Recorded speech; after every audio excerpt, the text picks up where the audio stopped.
Olá, sejam bem-vindos ao Papo com Qualidade. E hoje estamos aqui com a Marcela e a Márcia. Tudo bem? Tudo bem! Essa dupla dinâmica mesmo, né? Não dá paz para ninguém. Estão sempre ativas aí na comunidade de QA. Bom, eu não vou falar muito, quero que vocês se apresentem, quero que vocês falem um pouco da trajetória. Primeiro, vamos começar com a Marcela. Se apresente aí, Marcela. Meu nome é Marcela Amorim, eu sou evangelizadora da cultura da qualidade, então eu trabalho aí com a parte de QA também já tem alguns anos. Fora isso, eu tô aí movimentando comunidade, fazendo parte de projetos, iniciativas, palestrando, mentorando, em qualquer lugar estou por lá. Que legal. Bom, pessoal, tudo bem? Obrigada pelo convite, eu sou a Márcia. Eu trabalho na área de qualidade já há 3 anos, eu venho de uma transição de carreira.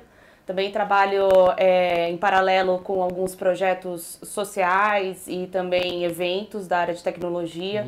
Também atuo bastante em algumas comunidades, tanto femininas quanto mistas. E eu também trago esse papel assim de evangelizadora da qualidade. Há um pouco menos de tempo que Dona Marcela aqui, né? Mas acredito que quando a gente se conheceu, assim, a gente se conectou muito por conta desses objetivos em comum. Tá. Legal. Legal você falar dos objetivos em comuns, mas eu quero tirar um pouco esse paradigma de coisas incomuns. Quero saber de você, Márcia, qual a sua comida preferida? Putz, minha comida preferida? Nada a ver com a área de tech, Do né? nada! Do Neida. Vamos saber. Olha, dentro de uma curiosidade, assim, não sei se o pessoal me conhece, mas o meu nome é Márcia Marrocos. Né? Marrocos, que nem o nome do país, é meu sobrenome. Então, pensando numa comida... É seu nome mesmo? Nome mesmo, tá. Não é meu vulgo, é meu nome. É meu nome mesmo. E aí eu vou pensar num cuscuz marroquino, que eu acho que é o tipo de comida que a gente não tem, assim, dentro da nossa cultura aqui no Brasil, mas que eu particularmente adoro. Qual que é a diferença do cuscuz brasileiro e marroquino? Primeiro que o cuscuz brasileiro, você tem o cuscuz paulista, que ele é bem específico. Tem o cuscuz nordestino e aí tem o cuscuz marroquino. No marroquino você começa a falar você come e começa a vir línguas. Coisa, tá. Mas ele tem também uma concepção um pouco diferente, tem toda uma estrutura de temperos diferente. Então eu particularmente gosto muito. Só dá um Google na receita. E você, Mar? Eu vou escolher, minha comida favorita no momento é estrogonofe.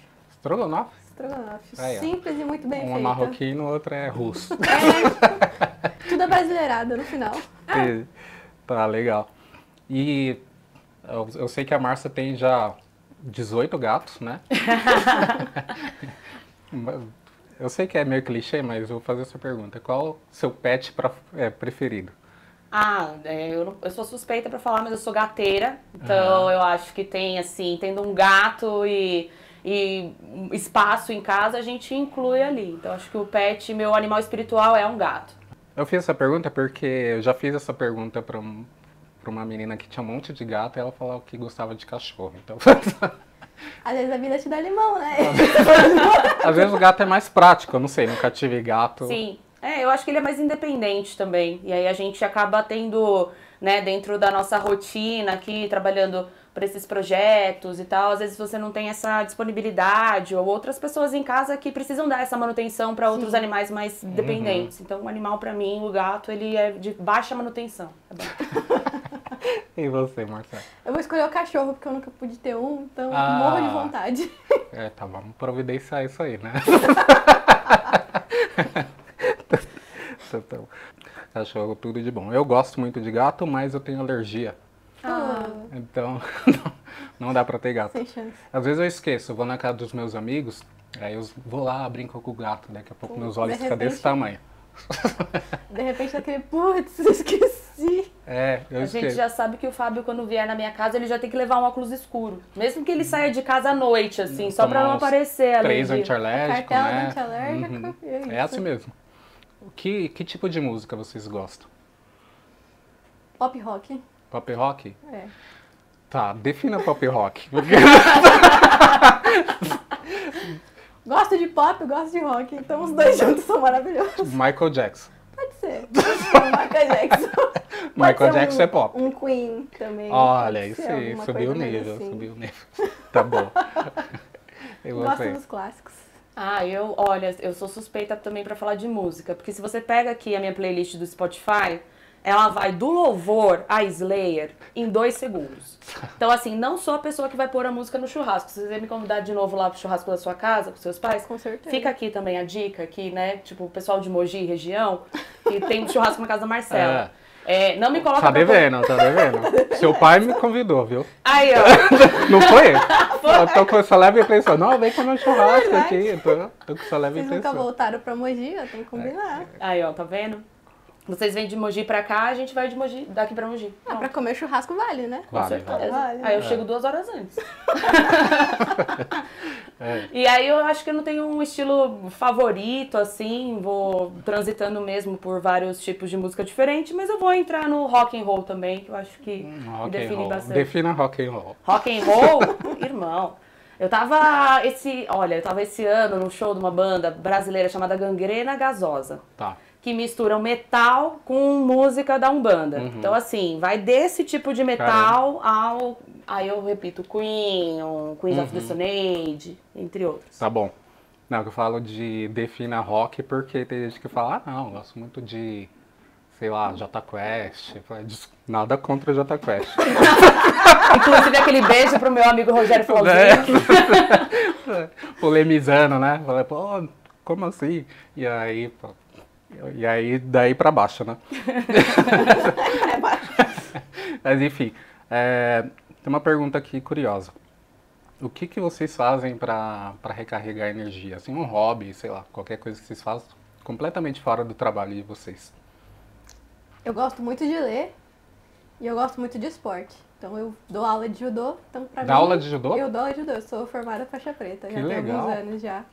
Então, pra mim, é ótimo, uma sexta-feira à noite, acaba o Vai trabalho, lá, todos os primas ficam lá e eu vou pro dojo brincar com as minhas crianças de lutinha. É maravilhoso. É um bom hobby, né? Espancar a galera numa sexta-noite. Vai ser... E elas apanham com gosto, é maravilhoso. Seus devs ouvindo isso agora já tem outra percepção de você. Na minha empresa tem uma brincadeira de que o dev que eu acho bug eu jogo pela janela, entendeu? Recentemente eu comecei a fazer yoga. Assim, tipo, eu comecei a aprender, Nossa, eu que acho que é legal. diferente. Porque eu não sou uma pessoa muito... Eu sou muito sedentária, né? Então eu falei que em 2025 eu tinha algumas metas. Uma delas seria aprender a nadar, que eu nunca tinha aprendido. Aí agora a aula de yoga acabou caindo como uma luva. Mas, assim, é uma coisa que a gente até estava conversando lá embaixo. A gente desliga mesmo? Porque às vezes eu tenho a sensação que dentro da área de tecnologia... É difícil a gente ter esse distanciamento. Às vezes no trabalho você fica preocupado com coisas que você deixou na sexta para entregar na segunda.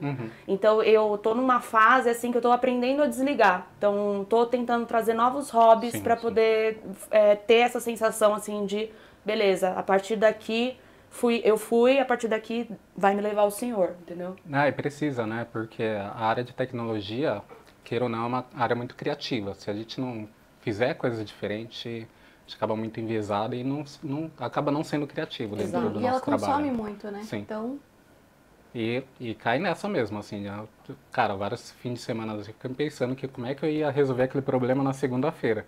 E eu tenho uma família aqui pra curtir, tendo uns amigos pra curtir, e eu tô no sábado e domingo tentando resolver um problema que nem aconteceu ainda, né? e às vezes nem é um problema assim relacionado ao projeto, ao trabalho, mas é um evento que a gente está participando, é alguma iniciativa de comunidade que está sendo prevista e você tá ali, será que vai dar certo, será que não vai? Se eu organizei direito, então... Não é trabalho, mas é tech e você tá ali envolvido naquilo e acaba não olhando para outras coisas. Sim, sim. E vocês assistem alguma coisa? Filme, séries, que tipo? Eu sou daquele... Também, meu Netflix é melhor eu nem abrir aqui pra vocês não verem. Mas eu tenho assistido bastante série de drama, agora eu tô assistindo a série do Freud. Então eu tô tentando pegar uma coisa um pouco mais documental, porque dentro do meu histórico profissional, minha primeira formação é História. Então essa parte documental para mim é muito interessante, é algo que de outras áreas que não sejam da área de tecnologia só, eu busco assim para conhecer diferentes conhecimentos. Então uma parte um pouco mais documental para mim é bem legal. Curto também. Mas ultimamente eu tô assistindo mais os filmes mais antigos que eu gosto mais, tipo um Rock, por exemplo. Gosto bastante da série do Filmes do Rock, De Volta pro Futuro. Gosto muito desse tipo de filme. Uma curiosidade, acho que talvez você saiba. Falaram que mudaram o final do Rock, um dos Rock, o Rock 2 ou 3, não sei, para a versão brasileira, né? Que eles colocaram empate, mas o Rock ele perdeu em uma das versões. Ah, é? E eles colocaram empate, acho que coisa da Globo, se eu não me engano. Não sei se vocês sabem desse. Não? Depois eu vou procurar, eu vou colocar o link para vocês verem. É muito louco, né? Olha, manipularam o filme para a versão abrasileirada e um filme que ele perdeu no final. Enfim, né? Tem toda uma história, tem todo um contexto, até para ensinar que se perde também, mas eles colocaram empate na luta no final. Olha que doido. Acho que a gente tem também uma questão de coisas que não envelhecem bem. Né? Eu não sei você com relação a filmes e tal, curiosidades, mas com relação a músicas, a gente também tem alguns artistas que quando eles fizeram um sucesso com aquela música acabou não envelhecendo bem. Ela tinha alguns termos, algumas coisas que hoje são muito pejorativos. Eu acho que o maior exemplo disso, assim, de 2 ou 3 músicas é o Criolo, aqui de São Paulo. Tá. Então ele tinha músicas que ele trazia termos muito pejorativos, principalmente para a parte dos homossexuais, travestis, transexuais. Sim. Que aí ele troca hoje, né? Então ele tem uma versão daquela música também do Chico Buarque e do Milton Nascimento, Cálice, que ele tinha uma versão que ele tem assim, inclusive, que é super famosa, que você olha ele cantando sem o zagueiro, sabe? Quando ele tava sem dinheiro pra resina, pra placa dos dentes, e que ele fala, afasta de mim determinado termo, e que hoje ele já canta diferente, porque não envelheceu bem. Tá. Então eu acho que é interessante a gente ter esse contexto da obra que não envelhece bem, mas esse contexto do rock, pelo menos, eu não acho que nem foi essa questão. Foi uma questão mais de não tirar aquela mística do rock, do vencedor. Do herói, né? Do herói. Pode ser. Sim. Mas o herói também perde, é aí que tá. A saga do herói não é só aquele fluxo que você vai vencer indiscriminadamente. O perder faz parte, né, da vida. Isso é até estranho, porque ele perde no primeiro filme, né? Não faz sentido nenhum mudar um outro. Talvez pra equilibrar, né? Não sei. Sei lá, enfim. É legal, muito legal conhecer essa diferença entre vocês, né? Porque a gente fala quando a gente fala da área de tecnologia, junta muito, né? Vocês, porque vocês estão muito ligados à comunidade, então é de QA, e aí todo mundo se identifica, né? Mas por vezes ali como é que se fala? O satélite, né? A parte que a vida de vocês talvez inspirem outras pessoas, né? Como ser professora de judô, por exemplo, né? Agora, curiosidade minha, assim, onde que vocês nasceram e cresceram? Eu nasci em São Paulo, mas cresci em Mogi das Cruzes. Com que idade você foi para Mogi? Não, eu só nasci aqui mesmo. Ah, só nasceu, tá. Só nasci. Eu fiz o parto e fui embora. Entendi. Tá jato. Recém-nascido no trem. Assim, já. Graças a Deus não foi no trem. Sua mãe não aceita preferencial lá. Fala, não, aqui em São Paulo ela não fica não, vamos pra Mogi. E você, Marrocos? Marrocos, eu queria ter vindo ainda. Não, você veio de barco ou de avião? Depende. Fia, eu acho que eu vim na manjedoura aqui, desci no córrego ali, sabe Rio Tietê? Pega assim a segunda direita, aí eu caí lá. Não, brincadeira. Eu sou de Campo Grande, Mato Grosso do Sul. Minha família foi pra lá porque meu pai era militar, então ele tinha que servir ali na fronteira com a Bolívia. Eu acabei nascendo lá, eu e meu irmão. Mas eu vim para São Paulo com 10 anos de idade já. Então eu tenho essa perspectiva da infância muito jovem numa cidade menor. E aí essa diferença quando vim para São Paulo. Que eu lembro que era nossa, que frio aqui. Eu acho que o que eu mais lembro de São Paulo é que frio que é aqui. Mas é muito, muito diferente também a dinâmica da cidade e das pessoas também. Uhum. E como é que vocês foram parar na área de QA? Olha, essa é uma pergunta que geralmente a gente responde de uma forma muito diferente. Eu acho que já vem mais uma diferença entre nós. Até porque você falou que se formou em História, né? Exato. Você chegou a trabalhar com isso ou não? Sim, eu trabalhei muito tempo na parte de pesquisa. Então, trabalhei em alguns museus, galerias aqui em São Paulo. Trabalhei na área da educação, na parte de coordenação pedagógica. Só que aí, com a pandemia, não sei se vocês viveram esses anos, né? Ou se fui só eu que a Terra meio que parou de girar. Acho só você. Né? Então, dentro da área da educação, a gente tinha uma necessidade de estar presencial que foi impedida por conta, né, do contexto da Covid. E aí, com esse trabalho remoto em casa, eu comecei a ver outras possibilidades. Eu tive tempo de parar, né, sair um pouco daquela rodinha de acordar, levantar, sair, voltar, né, sair um pouco dessa rotina e vi a possibilidade de entrar na área de tecnologia. E dentro da área de tecnologia, uma vez que eu não tinha um repertório técnico, eu vi algumas opções, né, que seria ou suporte, por exemplo, nível 1, nível 2, ou a área de QA, de qualidade de testes. E aí, para a área de testes, eu já entrava num contexto que eu tinha muitos amigos dessa área, que já estavam em comunidades. Comecei a me envolver meio de ouvinte e me apaixonei pela área. Falei assim, eu vou me preparar para ir para lá. E aí foram esses 2 anos, né, eu resumo 2 anos da pandemia. Com a flexibilização, comecei a me aprimorar, fazer curso, buscar, né, o que é o conceito, buscar projetos para poder formar o meu portfólio. E aí vim em 2022 para a área de qualidade. Nossa, transição louca, né? De história para QA. E assim a nossa área foi abençoada com a presença de Marcinha Nota Mil. Marcinha Nota Mil, já a gente vai explicar isso. Marcela, como é que você foi parar na área de QA? Eu fui fazer FATEC, né? Fui cursar ADS, não sabia muito bem o que fazer, porque não gostava muito da parte de programação, nem de banco de dados, estava meio perdida. Fui começar a treinar para entrevistas, então fui para minha primeira entrevista, era para ser desenvolvedora .NET, então não tinha nada a ver com qualidade. Tá. Começou a pandemia, parou tudo, né? A gente ficou em casa e aí de repente recebi a ligação dando uma proposta para a área de QA, que eu não sabia ideia do que era. Estavam na pandemia mesmo, aceitei, né? Porque era o melhor para se fazer. É o que tinha. Era o que tinha, estudando ainda, nossa senhora. E deu certinho casar pra mim, porque eu não conseguia mais trocar o período do meu curso. Eu cursava no período da tarde, então eu não conseguiria fazer o estágio. Acabei fazendo por um tempo ali os dois ao mesmo tempo, o estágio e o curso. E depois eu consegui transferir no outro semestre. Então foi perfeito isso. Isso faz quanto tempo? Hoje isso foi 2019, 2020, 2019, acho que é. tá. Legal. É curioso, né? Porque você nasceu já na área de tech e ela fez a transição.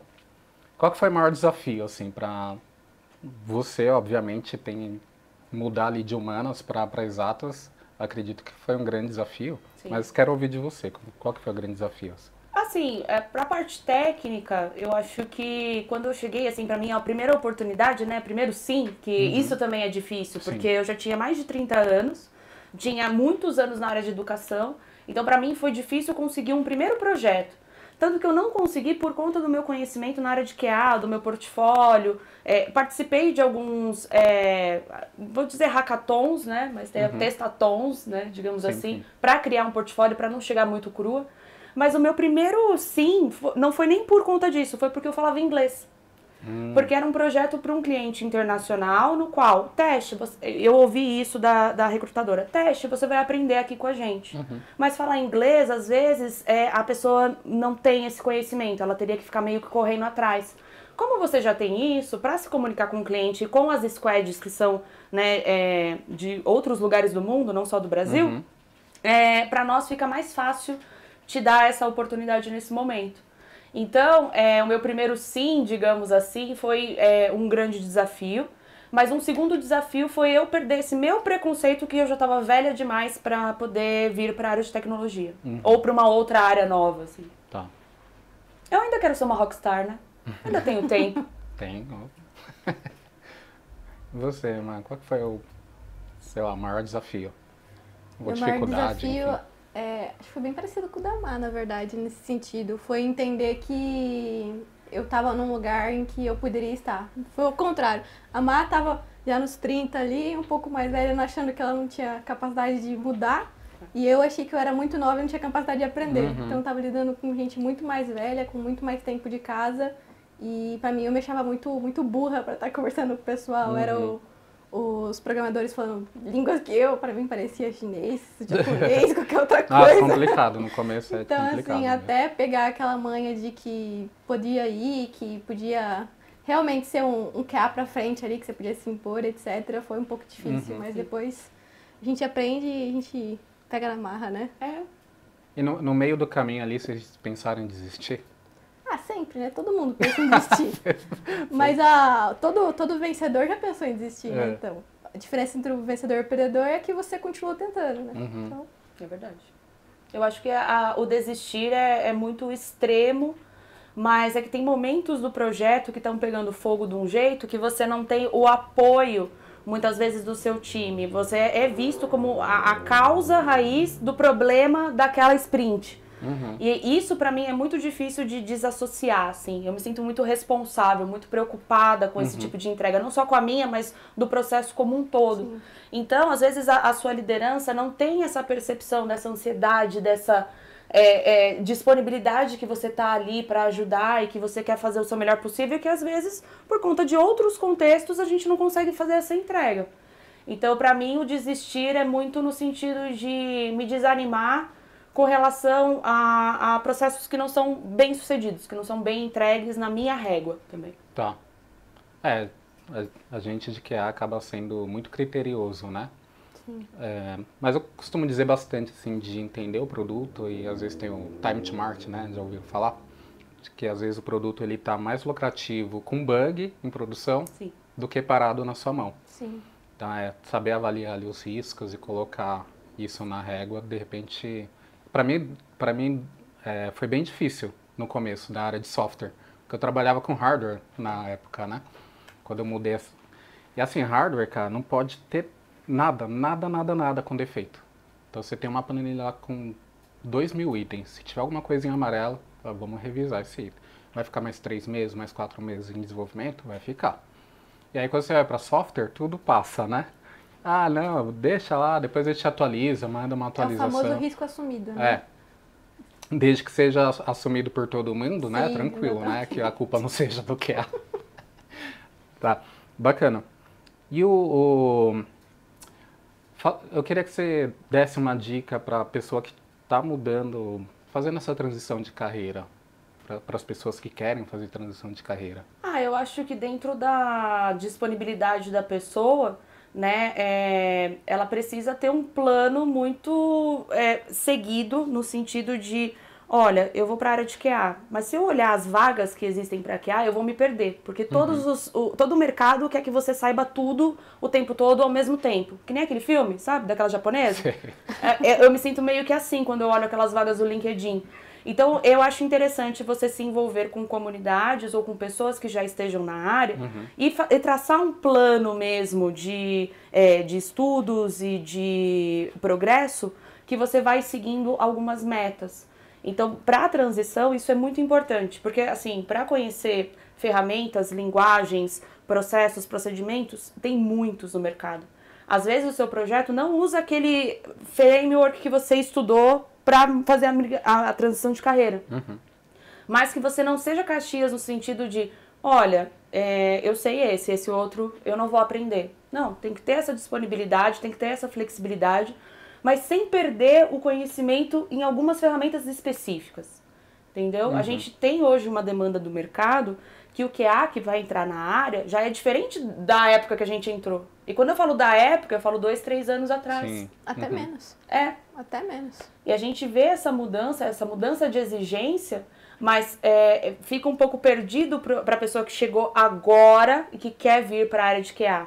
Porque são muitas informações, são muitas variáveis. Então eu indicaria, assim, se consultar com outras pessoas que já estejam na área. Eu acho que é um bom caminho. Não pegando aquilo como uma verdade absoluta, né?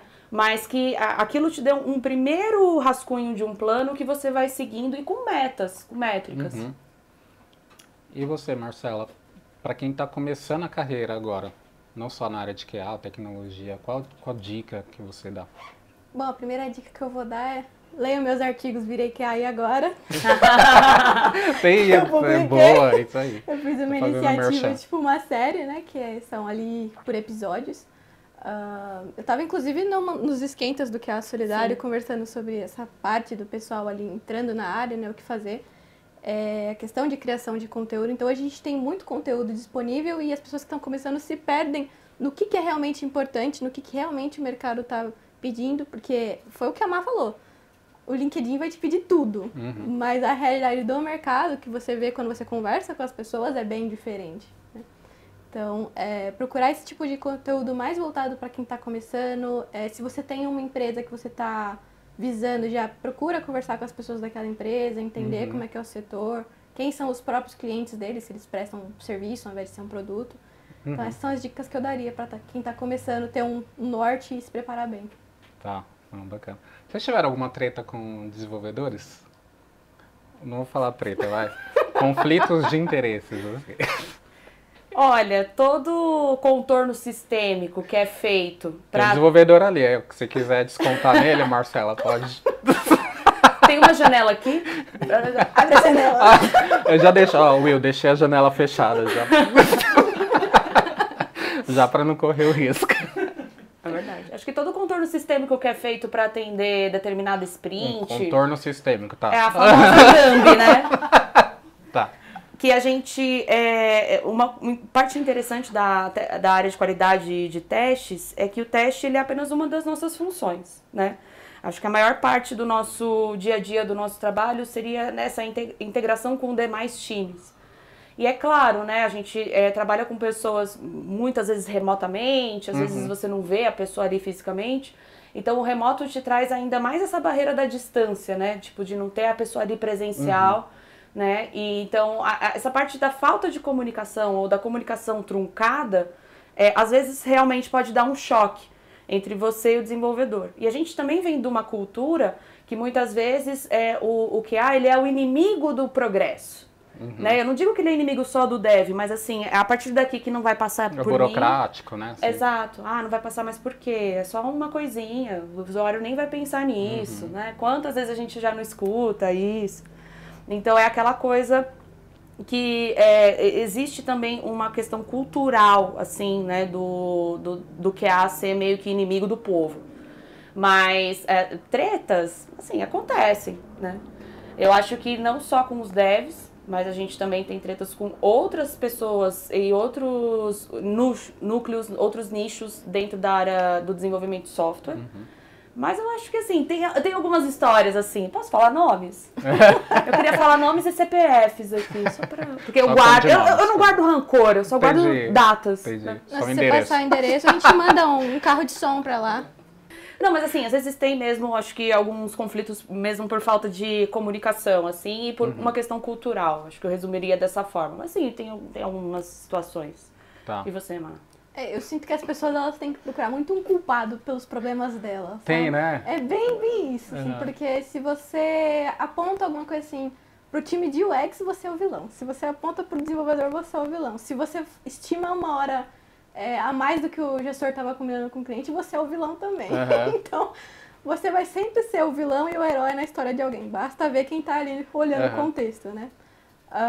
Mas tem muita treta, inclusive entre os QAs, né? Nós estávamos conversando um pouco. Muitas vezes o QA, quando ele tem que lidar com um QA de outra squad, ou quando tem alguma coisa ali, comparações de projeto, às vezes acaba acontecendo algumas coisas ali que não pegam legal. Né? Então aí você mesmo tem que estar aí defendendo os seus desenvolvedores, seu projeto. Muita gente criticando por que você está usando determinado framework, porque o dela é melhor, porque ela fez de outro jeito. Então, tem pessoas que só sabem trabalhar do jeito delas também. E aí acaba dificultando muito, porque qualidade é uma variável. Ela vai ser diferente dependendo do contexto que ela está aplicada, do tipo de cliente, tipo de projeto, etc. E tem mais um ponto aqui que você falou que eu até lembrei, que é quando, por exemplo, você chega para trabalhar em consultoria. Então, às vezes, dentro do projeto, eu tenho um núcleo de QA, e aí eu, pela consultoria, venho com o meu núcleo de QA. E aí tem aquela coisa, assim, o que é, velhinho, sabe? Tipo, tem um perna longa ali. Seu terceiro.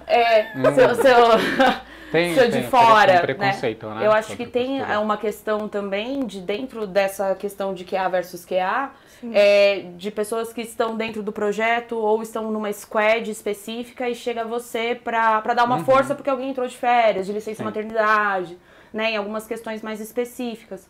Então, é um pouco difícil gerenciar essa expectativa também e principalmente quando não é um processo no qual você está acostumado, que você ainda tem que se adaptar àquele processo e às vezes você tem uma ideia que é boa, mas aí não é aceita pelo time. Então, isso é um pouco frustrante, assim, aí acaba causando esses atritos. Vem aquele, mas a gente sempre fez assim, por que você está propondo um negócio novo? É verdade. Né? Falando um pouquinho agora da diferença de gerações, né? Até porque eu tenho uma Gen Z aqui, uma Millennial, uma geração. Foi legal com você. Vocês percebem essa diferença no trabalho de vocês? Porque conversando assim nos bastidores, né? A Márcia já falou que trabalha com muitas pessoas jovens, né? Sim. Vocês percebem essa diferença de cultura, de jeito de trabalhar dos desenvolvedores, QAs, enfim? Com certeza. Eu acho que dentro até das comunidades, né, quando a gente vai conversando e vendo as pessoas que já estão na área há muito tempo ou transição de carreira, a gente vê pessoas de diferentes contextos sociais, diferentes idades, diferentes processos, né, de vida e de entendimento de repertório. Só que dentro das squads, uma coisa que eu falo, que eu sou a mais velha do meu time, geralmente. Ultimamente, nos últimos projetos que eu tenho atuado. Então, isso pra mim é não só de idade, mas de piadinha, né? Que você traz aqui um sai de baixo, um cala a boca Magda, e aí o pessoal fica com aquela interrogação. Ninguém sabe. Fala, poxa, eu tô aqui testando, ouvindo um Summer Electro Hits. E eles, não sei o que você tá falando, né? O que é esse CD, né? O que é CD? Né? Você já traz uma coisa assim e fala assim, pô, Marcinha, você não tem Spotify aí? Então, eu acho que não só o contexto do dia a dia do trabalho, mas esse conflito também de repertório de referências que a gente traz, né, do dia a dia, até para conversas paralelas. Mas o jeito de trabalhar também é muito diferente, né? Eu venho de uma geração que era importante vir e fazer concurso e ter aquilo estruturado, estabelecido pelo resto da vida, porque a gente não sabia o que ia vir, né? A gente veio nativos digitais, né? Bug do milênio, né? Caiu o avião do Mamonas Assassinas. E tudo isso misturado com uma banheira do Hugo. Só os pontos de interrogação na cabeça da Marcela. O que ela tá falando? Não, pior que eu sei. Sabe, e você mistura tudo isso com um contexto cultural que hoje já está muito diferente e percebe que as pessoas que trabalham com você, além de entrarem super jovens dentro de cargos plenos, sêniores, né? Enquanto você está tá trilhando um caminho aqui, começando como júnior e seguindo. Não gostei do projeto? Aquele abraço.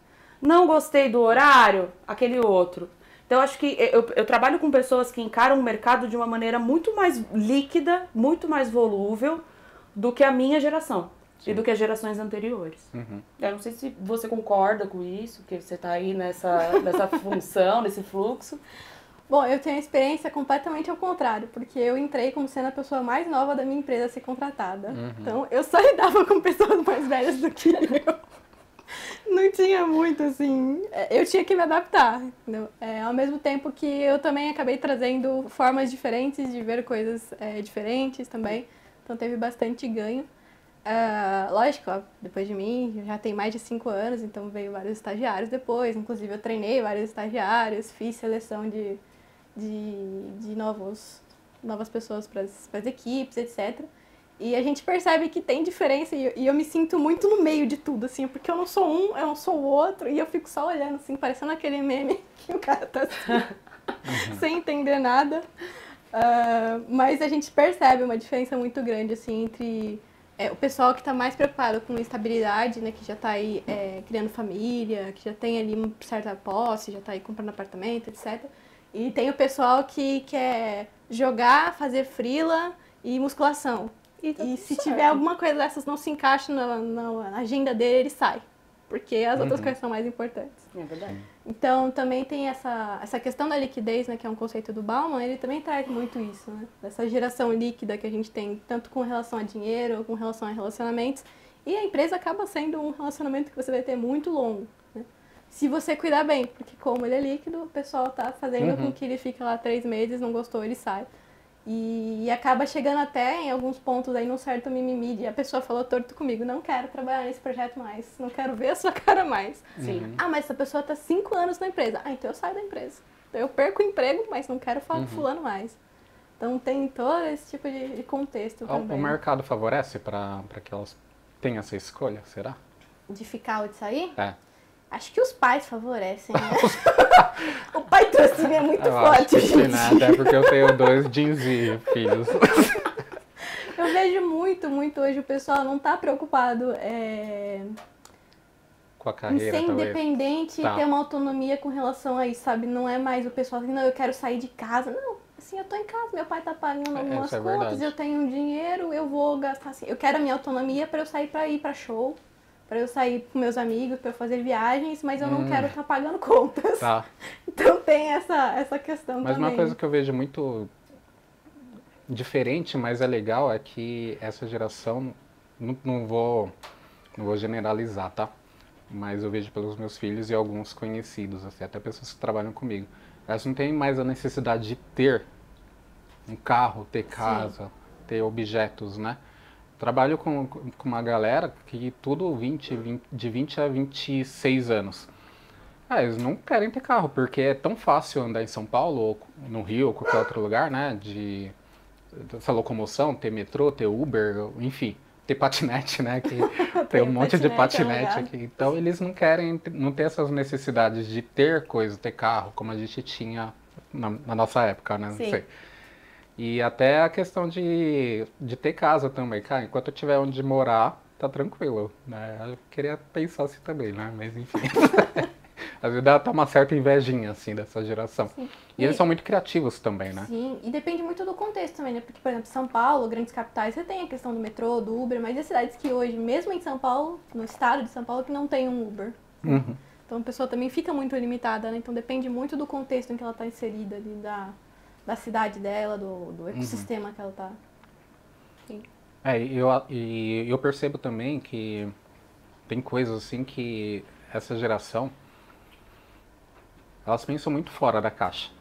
Sim. Elas são muito mais criativas do que de resolver problemas, eu tô falando, até problemas técnicos, não só de TikTok, essas coisas, de fazer posts bonitos, falando de resolver problemas, assim, coisa que eu falei, não, mas sabe aquele, mas sempre foi assim, eu falei, pô, o cara tá trazendo uma solução que eu não tinha pensado. Sim. Né? E talvez até esse lance de ser desapegado até com o emprego, de repente favoreça, né?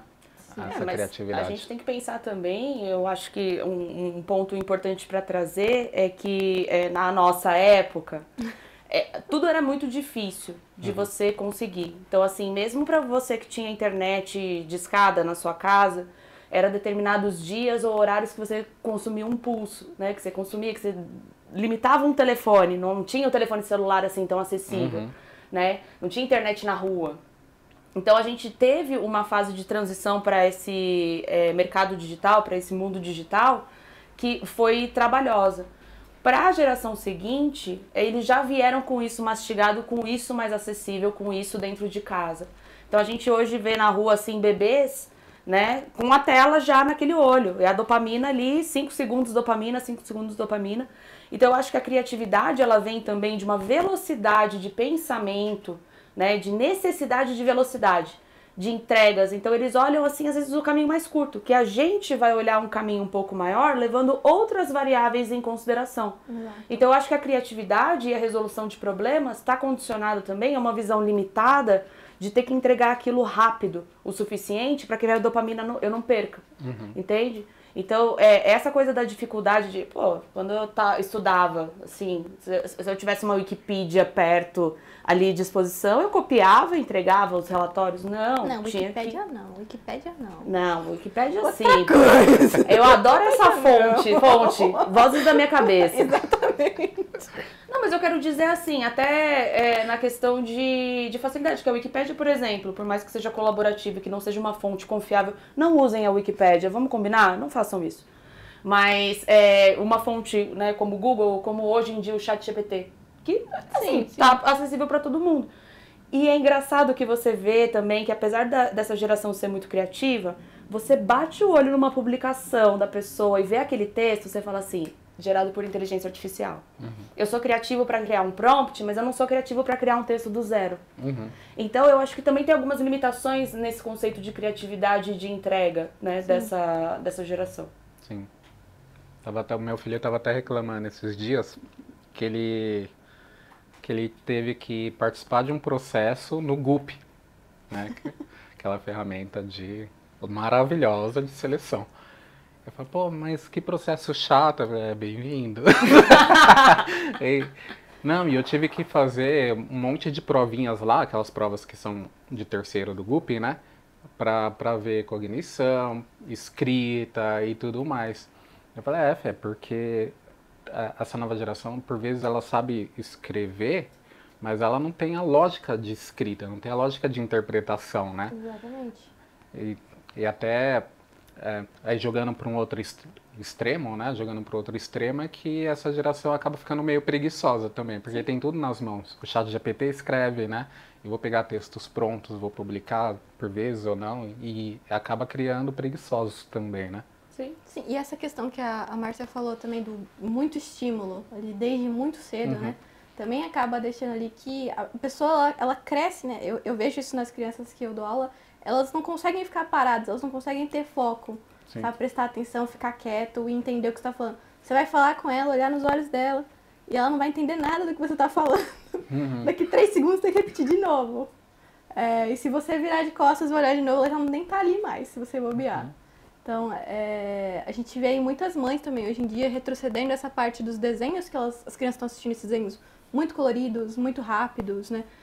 Colocando os desenhos mais antigos, por exemplo, para não estar trazendo tanta essa dopamina exagerada de que eles estão ali tão envolvidos naquilo, que a hora que eles precisam usar de uma interpretação de texto para fazer o mínimo, ler uma tirinha, né? Ler alguma coisa, criar um texto, eles não conseguem. Essa parte de ser... Como que eu posso dizer? Ser genuíno naquilo, né? Não é uma cópia cuspida de algum lugar. Exato. E tem uma coisa que eu percebo também, que a geração bem mais jovem, assim, ainda depois de você não consegue fazer, eu achei super curioso, que é assistir filme. Não consegue, quer assistir série. É série ou é minissérie, e assim, o filme, pra você sentar o bumbum ali na cadeira 2, 3 horas seguidas, é uma coisa muito difícil pra essa turma que tá chegando agora. Então é complicado. Mas será que a gente não tá se acostumando com isso também? Que esses dias eu peguei uma série que durava mais de 1 hora cada episódio. Eu fiquei com preguiça, assim. Mas você sabe que a diferença é que a geração de vocês, minha, a gente consegue pausar, sabe, quando não tá tão interessante e volta depois. Eles não, eles desistem. Eles entendi. nunca mais vão assistir. Nossa, mas que saco. E vão sair por aí falando horrores, vão abrir o ex-Twitter, né? E sair falando, nossa, que filme ruim, vou pôr nota 0. E nem assistiram 5 minutos do filme. É verdade. Então isso é uma diferença que tem. E não é nem pela história, às vezes, é só por olhar e falar assim, nossa, mas falta tudo isso pra eu assistir, sabe? Não espera a história desenrolar. E isso se reflete no mercado de trabalho. Exatamente. Porque muitas vezes a gente fala assim sobre metodologias ágeis, a gente fala sobre reuniões de 15 minutos, a gente fala cada vez mais de menos interação e mais rápido e feedbacks mais rápidos, tempo de resposta mais rápido e automação desenfreada, sem o critério mesmo do que eu preciso e por quê. Se faz sentido, né? Eu quero um profissional júnior sem experiência, mas que tenha todas essas linguagens aqui de automação. Porque eu quero um feedback contínuo e rápido e melhoria contínua e CI/CD e não sei o quê. Então você traz um profissional também, você traz uma carga para aquele profissional de uma necessidade de uma entrega que ele não aprende processo. E isso se reflete, assim, esse exemplo do filme, pra mim, ele fala muito sobre essa parte desse profissional que eu tô vendo que o mercado tá pedindo, entendeu? Então eu acho que a gente pode fazer esse paralelo também. Queria que você desse uma dica pra sua geração, E a Marcela desse uma dica para a geração dela. Você que é geração millennium, que está aí me ouvindo hoje, né? Que ela já fala diretamente com a câmera, né? Olhando no fundo da alma da pessoa. Eu acho que dentro do nosso repertório, né? De pegar um pouco do que os nossos pais passaram pra gente, que veio uma época pós-ditadura e que a gente tem que entender o contexto um pouco mais histórico, né? E sensorial, digamos assim, né? Dependendo da cidade que você mora ou da onde a sua família veio, você vai ter um repertório diferente das pessoas que vocês trabalham, né? E se forem mais novas e se tiverem esse desapego, é importante a gente respeitar isso, né? Talvez a gente trazer isso pro nosso dia. Eu falei que é difícil para mim desligar, mas se eu fosse um pouco mais desapegada, talvez eu fosse um pouco mais coerente, né, com as minhas entregas e mais confiante com as minhas entregas. Eu não tenho tanta confiança. Então eu acho que para a minha geração a gente precisa trabalhar esse distanciamento de processos e de enxergar a vida da pessoa, mas com muito respeito, sabe? E talvez aprender com isso, né? Não só julgar isso e reclamar disso, mas ver o que tem de bom ali que a gente consegue aplicar no nosso, né? Abrir um pouco mais o nosso leque. Eu acho que a gente tem uma cabeça muito fechada ainda, com uma ideia de que, eu vou me agarrar nesse emprego, né? Nesse trabalho, e aqui eu vou segurar até alguém me perguntar alguma coisa. Não, é ser um pouco mais proativo, né? Buscar um pouco mais de desafios também. Sair um pouco da zona de conforto. Profundidade, né? Exato. Geração Z, nossa, que difícil, né? Eu diria pra ter calma. As pessoas depois da pandemia, todas ficaram desesperadas. Tudo é pra hoje, a gente vai morrer amanhã e todos os planos são pra daqui 2 meses. Assim, calma. Centrado. Tem que entender que você tem 2 orelhas e uma boca. Fala menos, escuta mais. Dá pra aprender muito nas costas dos outros, sem você ter que passar por um monte de situações, né? E eu diria para se capacitar. Acho que é a melhor forma de você entender algo, de você poder falar sobre algo, de você ter repertório, é estudando e tá colando com outras pessoas que podem te passar isso, né? Te dar esse apoio e esse suporte todo também. Eu queria que vocês falassem um pouco mais da comunidade, pra gente encerrar aqui. Show de bola. Tanto eu quanto a Marcela, a gente participa de comunidades irmãs aqui, né? A gente se conheceu nas comunidades. E dentro das comunidades a gente também tem algumas ações, né? E aí uma das ações que eu queria até trazer aqui para quem não conhece é o QA Solidário, né? Que é uma ação que nasceu de um conjunto de pessoas de diferentes comunidades da área de QA, num primeiro momento para trazer palestras, né? Revertendo valores de doação para as vítimas das enchentes do Rio Grande do Sul do ano passado. Mas agora a gente já tem uma outra visão de que esse projeto precisa continuar, mas com outros enfoques. Então a gente traz ONGs para que as pessoas doem, façam as doações direto para as ONGs do país todo. Né? Então a gente percebeu essa possibilidade de alcançar pessoas nacionalmente da nossa casa. Então a comunidade é algo que não é só para o seu benefício, então não é só para você aprender com ela, mas é para você também trazer de volta, né, para a comunidade aquilo que você aprendeu e ensinar. Então a gente tem uma relação muito boa, num primeiro momento, para minha fase de transição, foi com algumas comunidades femininas que a gente tem aqui, né, da área de qualidade, como o Cantinho das QAs, por exemplo, e as Girls Test, né? Então são comunidades com nomes diferentes, com pessoas diferentes, mas que têm um objetivo muito parecido, muito próprio, assim, muito necessário, né? Que é pegar uma parcela um pouco mais vulnerável da população que quer migrar para a área de tecnologia, que são as mulheres mais velhas, que são mães, que não têm esse repertório da área de tecnologia. Então eu acho que a comunidade ela é isso, é doação, né, também da nossa parte, mas é muito desse negócio de ouvir, sabe, e conhecer outras histórias. Porque às vezes você está numa squad com outros desenvolvedores que você não tem essa noção da área de qualidade, assim, você não fala sobre eventos da área de qualidade. Não fala de pessoas, né? Você fala mais ou menos daquele processo que você está trabalhando. E na comunidade você tem outras pessoas que trabalham em outras empresas, em outros projetos, que te dão insights para você trazer para cá. Então eu acho que assim é muito uma troca, é muito necessário. A comunidade ela te traz pontos de vista diferentes, né? Então você consegue trocar muita ideia, o que é bem positivo. Além da parte de suporte, né? Então já aconteceu inclusive de ter situações de meninas que estão entrando na área, estão novas ali. Assim, será que eu sofri um assédio? Será que eu não sofri? Exato. Né? Já teve gente, ela foi demitida gestante, né? Então teve muito assim. A gente juntou uma vaquinha no cantinho, não foi? Fez a vaquinha pra menina pra ajudar. Divulgação de eventos como o QA Solidário também, então é muito positivo, tá abrindo espaço para o pessoal levar palestras. Às vezes não são nem palestras técnicas, são palestras para você estar ali conversando realmente sobre o dia a dia, sobre como tá ingressando na área, a parte mais de carreira mesmo, de família. Então a gente tem muito auxílio nisso e além ali da parte de estar se capacitando, de estar conhecendo outras pessoas, né? E de estar ampliando um repertório, né? Porque querendo ou não, você acaba ali conhecendo muita gente. Além do cantinho, eu estou participando de uma comunidade também que chama Stand for Woman. Então tem meninas que estão ingressando nas faculdades hoje de ciências, matemáticas, biologia, toda essa parte de engenharia.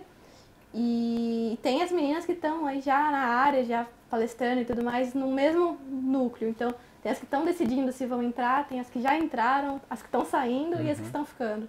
Então é bem interessante ver como já tem essa questão dos conflitos e das ajudas entre gerações também, né? Dentro de um próprio contexto. Legal. Vocês querem deixar algum recado? Aproveite, o palco é de vocês. Recadinhos. Recadinho. Por favor, pode puxar a fila. O meu primeiro recado, inclusive, é para você que não conhece aqui o Papo com Qualidade, que a gente também teve outros convidados aqui. Eu acompanho você, Fábio, já acho que desde que eu fiz a minha transição de carreira, que desde a gente se conhece. Nasceu, tô brincando. Eu vim de Campo Grande, porque o Fábio Araújo morava aqui em São Paulo. Não, mas assim, um dos primeiros eventos que eu participei, que foi o Referências, lá do For All Tests, foi onde a gente se conheceu pessoalmente, então... Onde ela participou do primeiro Papo com Qualidade, e ela falou que nunca foi convidada para o Papo com Qualidade. E ele me trouxe aqui, até aqui me trouxe o senhor. Obrigada, Fábio. Então assim, é muito interessante como a gente acaba criando pontes, né? Não só da parte técnica, né, intelectual, mas às vezes um pouco mais pessoal. Então, eu queria deixar um recado para que as pessoas conhecessem também, não só o seu canal, mas como seus outros projetos da área. E trazer também um convite para você que não conhece o que é a Solidário, né? Que a gente atua com diferentes frentes e não só para a área de QA, mas na área de tecnologia como um todo, né? E a gente vai ter uma próxima edição em novembro. Então, posso fazer o meu jabá? Posso? Então, você que não conhece o que é a Solidário, venha conhecer as nossas redes. Eu vou deixar o link com o Fábio para colocar aqui na descrição. É um projeto muito bacana, um projeto voltado para outras ONGs, para outras pessoas. Não é algo que você vai contribuir para mim, Márcia, mas eu acho que eu vou abrir uma ONG. Depois que eu fiz esse QA Solidário, me deu até uma ideia aqui, sair da área de tecnologia. Gasta aquele seu dinheiro rico. Não, mas assim, é voltado para causas muito, muito nobres. Então, para você que não conhece o QA Solidário, queria te deixar o convite para conhecer esse nosso outro projeto paralelo. E lembrando que as inscrições do QA Solidário, elas começam a partir de R$10. Então, quem tiver R$10 já pode estar ajudando qualquer uma das ONGs. Não, mas sabe aquela coisa quando você pede R$10 pra mãe e a mãe fala que não tem? Eu achava que era mentira. Mas hoje eu sei que é verdade. Hoje eu vivo isso. Às vezes eu olho e falo assim, gente, eu não tenho R$10. Então a gente traz, assim, de uma maneira, assim, um valor muito acessível, né? Que a gente entende, dependendo, né, da condição da pessoa. Mas que vai para causas muito, muito nobres. Então é um R$10 que vai para quem precisa mesmo. E quem se inscreve pode escolher para onde vai também, né? Exato. Então fica a cargo de qualquer um também. Com certeza. Bom, fora isso, eu preciso falar que eu conheci o Fábio pela Márcia, para nós fazermos um curso, né? Então eu vou recomendar os cursos do Fábio, que está aí na EBAC, na Impacta, é só chamar ele aí que ele vai passar para vocês. Fora isso, eu sempre estou no QA Solidário, eu estou trabalhando com a Má, então com certeza nos encontraremos lá. E no TDC Florianópolis agora também estaremos presentes juntas mais uma vez. Eu acho que o pessoal não vai ver a gente muito separada, por mais que a gente tenha essas diferenças, né, de repertório, de geração. A gente nunca fica muito longe. É isso, meninas. E aí, vocês curtiram? Gostei. Quando você vai chamar a gente de novo? Não tá gravando, tá? Agora o próximo vai ser o churrasco na minha casa. O Fábio leva tudo isso aqui, ó. Churrasco com qualidade. Tá gravando isso, né? Vai ser o churrasco com qualidade. Churrasco com qualidade. Churrasco com qualidade. Gostei, gostei. Já achamos os meninos tudo, ó. Aí. Oi. Pode ir, pô. Tá liberado. Faz e come. Bom, é isso, meninas. Muito obrigado pela presença de vocês. Adorei o papo. Vamos fazer mais, com certeza, né? Ficou bom? Ficou ótimo. Então tá bom. Então tá ótimo. Ficou ótimo. E vamos ver nossos mais encontros, né? Vamos promover mais esses encontros. E vocês, se vocês quiserem mais, quiserem outras pessoas, podem recomendar. Deixa aí nos comentários. E muito obrigado.